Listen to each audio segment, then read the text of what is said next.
رسول اللہ صلی اللہ علیہ وآلہ وسلم نے فرمایا کہ جو میری سنت سے منہ پھیرے گا وہ میرے گروہ سے نہیں۔ حضور پاک نے فرمایا تم میں سے کسی کے سر لوہے کی کیل سے پاڑ دیا جائے یہ اس کی کسی غیر محرم عورت کو چھونے سے بہتر ہے۔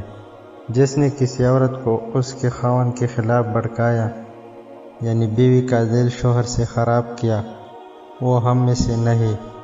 رسول اللہ صلی اللہ علیہ وآلہ وسلم نے فرمایا اللہ تعالیٰ کی 99 نام ہے یعنی 1 کم 100۔ جو شخص ان سب کو محفوظ رکھے گا وہ جنت میں داخل ہوگا۔ ارشاد باری تعالی ہے اور اپنے گھر والوں کو نماز کا حکم دو اور خود بھی اس پر ثابت قدم رہو۔ ہم تم سے رزق نہیں چاہتے، رزق تو ہم تمہیں دیں گے اور بہتر انجام تقوی ہی کا ہے۔ وہ انسان ہمیشہ غریب رہتا ہے جو مرد بیوی کے ساتھ یہ ایک کام کرتا ہے جو بیوی کو مارتا ہے۔